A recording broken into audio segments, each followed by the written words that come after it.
Hello, जय श्री राम। जैसा कि आप सब जानते ही हैं, मैं राम कथा बता रही हूँ, तो उसके आगे की कथा मैं आपको आगे बताऊंगी। देखिए, आप दोहा नंबर 35 है। दो निशाचर जाए तुम कपटी, पापी दो हस्यौ हमई सोलेऊ फल, बहुरी हस्यौ मुनि को। तुम दोनों कपटी और पापी जाकर राक्षस हो जाओ।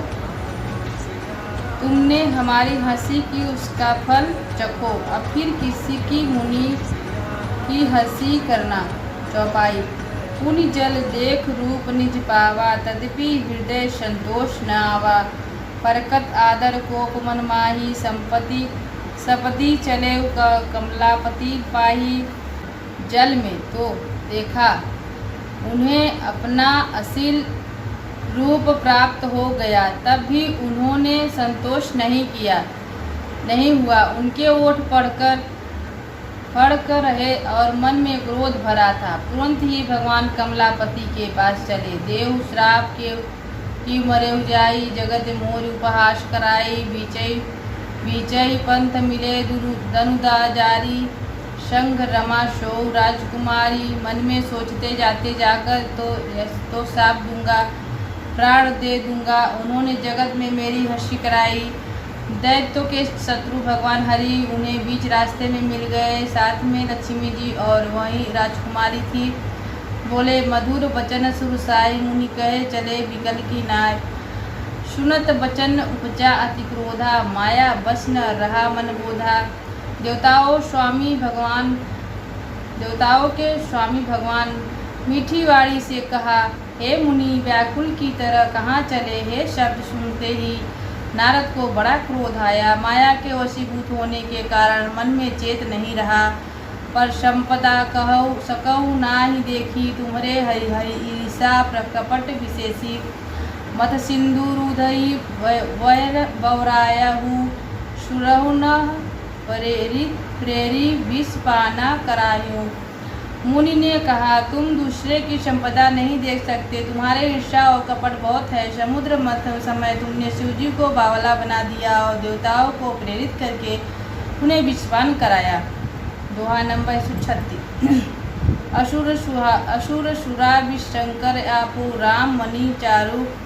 स्वार्थ साधक कुटिल तुम, सदा कपट व्यवहारू। असुरों को मदिरा और शिवजी को विष देकर तुमने स्वयं लक्ष्मी और सुंदर कौतुबू मणि ले ली। तुम बड़े धोखेबाज और मतलबी हो, सदा कपट व्यवहार करते हो। चौपाई।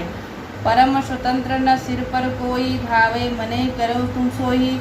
भलेउ मद मधेउ भल करहु, विस्माया हर्ष स्नेह ये कछु धराहु।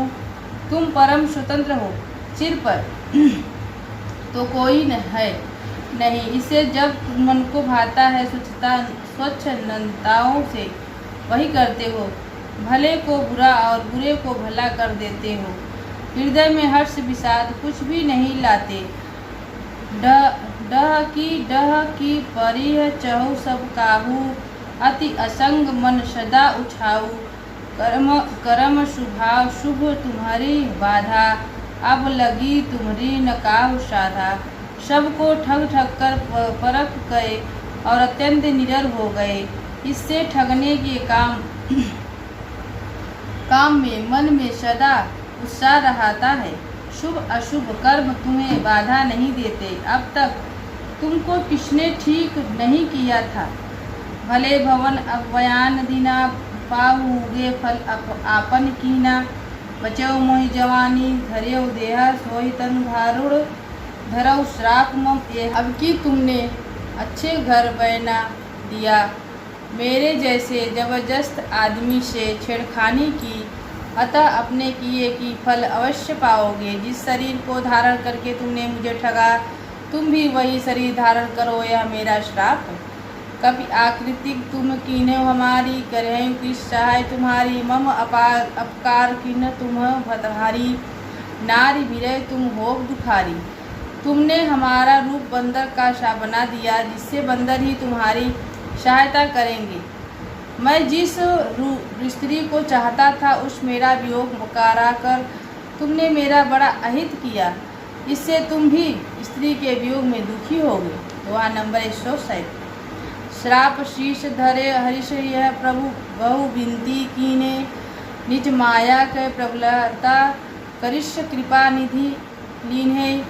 श्राप को सिर पर चढ़ाकर हृदय में हर्षित हुए प्रभु ने नारद जी बहुत विनती की और कृपा निधान भगवान अपने माया की प्रबलता खींच ली। चौपाई। जब हरि माया दूर निहारो, नाहित रमा न राजकुमारी, तब मुनि अति सभी हित शबित हरि चरना, गायो बाह्य पन तारित हरना।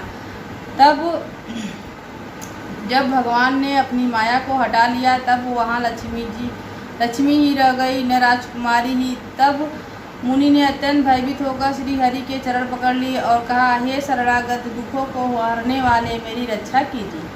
मृषा हो मम श्राप कृपाला, मम इच्छा कह दीन दयाला।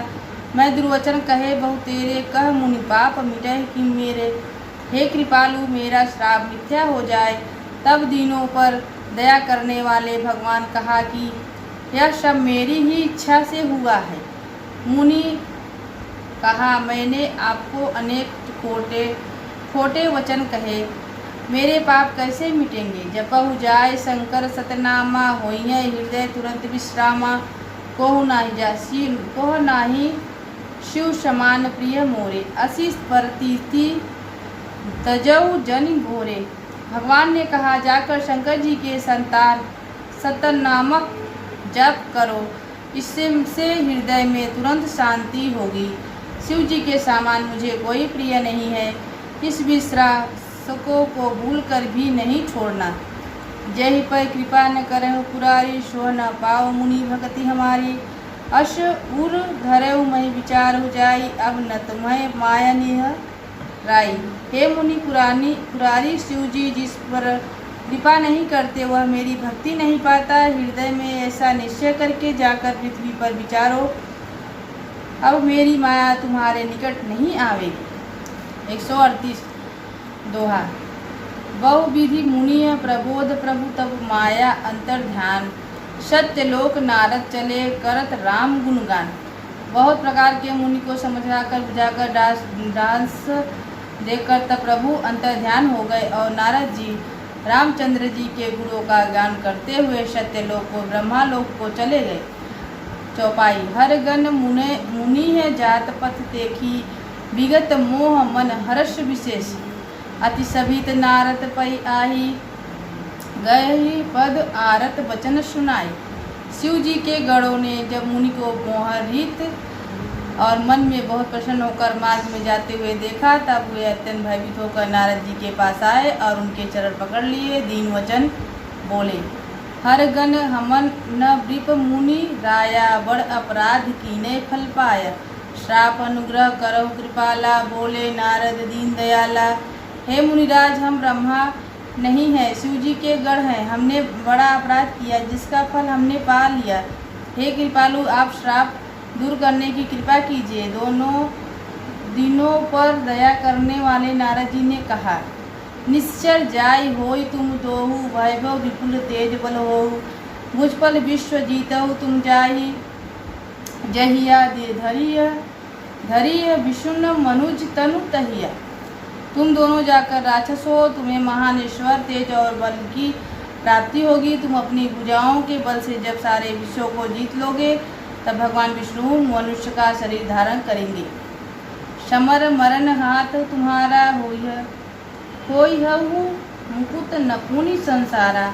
चले जुगुल मुनि पद सिर नाही, भय निशाचर काल ही पाई।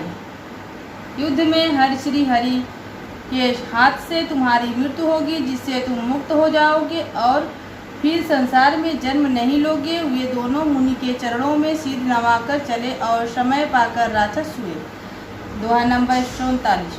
एक कल्प यही हेतु प्रभु लीने मनुजवतार, सुरजन सज्जन दुख सुखद हरि भजन भू विभार। देवताओं को प्रसन्न करने वाले, सज्जनों को सुख देने वाले और पृथ्वी का भार धारण करने वाले भगवान ने एक कल्याण में इसी कारण मनुष्य का अवतार लिया। चौपाई। यही विधि जन्म कर्म हरि केरे, सुंदर सुखद विचित्र घनेरे। कलप कलप प्रति प्रभु अवतार अवतरही, चारु चरित नाना विधि करही। इस प्रकार भगवान ने अनेकों सुंदर सुखदायक और अलौकिक जन्म और कर्म के प्रत्येक गलेब में जब जब भगवान अवतार लेते हैं और नाना प्रकार की सुंदरताएं लीला करते हैं, तब तब कथा मुनि सनेह गाई, परम पुनि प्रबंध बनाई। विविध प्रसंग अनुपम बखाने, करें सुनि आचर रजु सयाने। तब तब मुनि शरणों ने परम पवित्र काव्य रचना करके उनकी कथाओं का गान ज्ञान किया और भांति भांति के अनुपम प्रसंगों का वर्णन किया, जिसको सुनकर समझदार विवेकी लोग आश्चर्य नहीं करते। हरि अनंत हरि कथा अनंता, कह सुनय बहुविधि सब संता। रामचंद्र के चरित्र सुहाए, कल्प कोटि लाग जाय न गाए। श्री हरि अनंत हैं, उनका कोई पार नहीं पा सकता और उनकी कथा भी अनंत है। सब सत संत लोग उसे बहुत प्रकार से कहते सुनते हैं। श्री रामचंद्र जी के सुंदर चरित्र करोड़ों काल्पों को भी गाए नहीं जा सकती। यह प्रसंग में कहा भवानी, हरिमाया मोहि मुनि गयानी। प्रभु कौतिक प्रश्नंत हितकारी, सेवत सुलभ सकल दुखारी। शिव जी कहते हैं कि हे पार्वती, मैंने यह बतलाने के लिए इस प्रसंगों को कहा कि ज्ञानी मुनि भी भगवान की माया से मोहित हो जाते हैं। प्रभु कौतिक लीलामय है और शरणागत का हित करने वाले हैं। वे सेवा करने बहुत सुलभ और सब दुखों को हरने वाले हैं। सोर्था सुर नर मुनि को नाही, जेहि न मोहि माया प्रबल। अस विचारी मन माही, भजे माया महि पीति। देवता मनुष्य मुनियों में ऐसा कोई नहीं है जिसे भगवान की महान बलवती माया मोहित न कर दे। मन में ऐसा विचार कर उस माया के स्वामी प्रेरक श्री भगवान का भजन करना चाहिए। चौपाई। अपर हेतु शनु शैल कुमारी, कहूँ विचित्र कथा विस्तारी। जय कारण अगुण रूपा, ब्रह्मा भयउ कौशल पूरा रूपा। हे गिरी ब्रह्मा भयउ कौशल पूर्व भूपा। हे गिरी राजकुमारी, अब भगवान के अवतार का दूसरा कारण सुनो। मैं उसकी विचित्र कथा विस्तार करके कहता हूँ, जिस कारण जन्म रहित निगुण और रूप रहित अव्यक्त सच्चिदानंद नंदघन ब्रह्मा अयोध्या पुरी के राजा हुए। जो प्रभु विपिन प्रीत तुम देखा, वधु समेत धरे मुनिवेशा। जासु चरित्र अवलौकिक भवानी, सती शरीर रही रानी। जिन प्रभु श्री रामचंद्र जी को तुमने भाई लक्ष्मण के साथ मुनि का वेश धारण किया, वन में फिरते देखा था और भवानी जिनके चरित्र देखकर सती के शरीर में तुम ऐसी बावली हो गई थी कि अजौ न छाया मिटती तुम्हारी। तासु चरित्र सुनौ भ्रम जारी। लीला की नहीं जेत्यों अवतारा, सो सब कहु मति अनुसारा। अब मैं तुम्हारे उस बावलेपन की छाया नहीं मिटती, उन्हीं ब्रह्म रूपी रोग के हरण करने वाले चरित्र सुनो। इस अवतार में भगवान ने जो जो लीला की है वह सब अपनी बुद्धि के अनुसार तुम्हें कहूँगा। भरद्वाजा सुनि शंकर बाणी, संकुचित सप्रिय उमा मुस्कानी। लगे बहुरी वरणे वृक्ष केतु, सो अवतार भयउ जे हेतु। यज्ञ वल्क्य जी ने कहा, हे भरद्वाजा, शंकर जी के वचन सुनकर पार्वती जी सब चाकर प्रेम सहित मुस्कुराई। फिर भी वृक्ष केतु शिव जी जिस कारण भगवान का वह अवतार हुआ था उसका वर्णन करने लगे। जय श्री राम।